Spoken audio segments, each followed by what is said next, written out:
Autonomous as week 8 journal 4, promoting student engagement. One of my favorite topics. I've given many professional developments at this topic. As the leader of your school, you are responsible for your instructional aspect. I think that's the biggest part when I was VP and I was walking around the teachers with their instructional aspect, and I really wanted to learn the book about research. So this is a helpful section. And it says, discuss your plans to promote student engagement. I updated the school theme to include not just STEM, but a cross-curricular focus on STREAM, science, technology, religion, ag and art, and math. And it took a lot of partnership and working in creative ways to find fun, new, and inventive free ideas from online, from local partners, and to include the agriculture aspect, as Selena is the salad bowl of the world, home of the cowboy, so being a farmer's daughter, that has paid off. Today, for instance, we did the English terms to help seventh graders in science who did not teach English, so we taught them the English terms that goes with our position and how to properly source it and into the format for the science class. And they are so thankful. They're like, this one was thank you. You didn't know how to not plagiarize, and you explained the prefixes and what these words all mean. And that made science more helpful because they knew English to go with the science.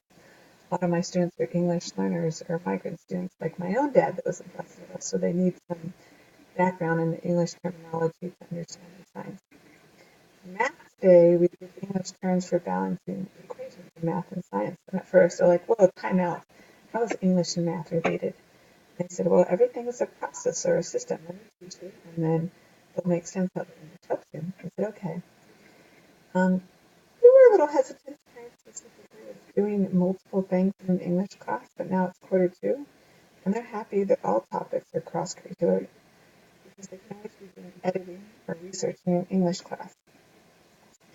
And they learn to balance equations by showing that balance means equal on both sides. So the total amount of atoms had to be balanced on both sides, according to the conservation of mass theory. And that was eye-opening to them that in order for it to make sense in English to have balance, I had to have math to prove it in my science class. So it was cross-curricular. That was very eye-opening to them. And I tell them all the time, I want to teach you the process of it. I don't expect you to know every answer. You're just kids. But if I can teach you the process of how to find an answer and do research, then I know you'll do well in any class. How can you ensure students do well in multiple ways for students to access the curriculum? I gave an entire presentation at the Monterey Bay Aquarium about this. I find this topic interesting. First of all, I believe in multiple forms of intelligence so as to allow all styles of learners to be successful.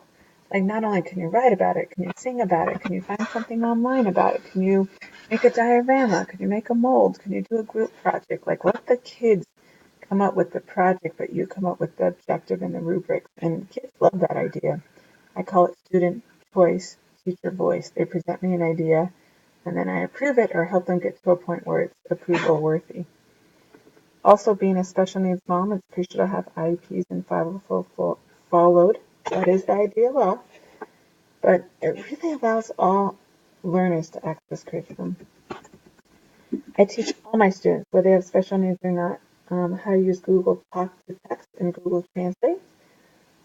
And all my students love it, but those who really love it are my English learners and those who use ASL, as I am trilingual, for deaf, hard of hearing, and speech disability, like my own CP son who uses sign language. And I totally recommend pair learning and pair editing. I love that Brandon gave us student work and templates for our bigger essays at first. That was so helpful. It was such a learning curve to be in the Brandon class. And now I give templates and samples with my students, and all the grades have gone up, and family's really happy. The staff there is really happy. One teacher at my site loves rubrics, and they post the rubrics on the Google Classroom to help the students understand the essay or their assignments. I personally allow as many edits as it takes in my English class to complete the essay in APA format, so that's really hard to learn for middle school students. But by high school then, which is what I used to teach and what I would like to do my administration, is the students will have enough basic proficient skills in formatting and APA that they should be able to do pretty well by themselves. Currently, right now, because I have so many English learners and special kids, the first drafts, honestly, kind of look good, and I tell them it's okay, we're going to get better, and they go through a couple of edits and they improve. I cannot, never would, ask a teacher or anybody that I work with to just give a topic and let them work at it. You don't get the high rigor quality you want. Plus, I have EL and special needs students at our schools. A lot of migrant kids, too, because we're the salad bowl of the world, so people there picking the crops. So together, we do an essay together, and I post that on Google Classroom so they have a format. And then in their pairs, they try to make an essay that follows the template, and then they try it by themselves, and then they can do peer editing, and they can turn it in to me, and they keep improving it until the grade is better. This format allows for a growth mindset and allows students to continuously improve. That's what I would work with my teachers. So often they're like, oh, they turned it in, it's done, they got an F, too bad. No, especially those with 504s and IEPs, you have to allow them a chance to accommodate and get better with time.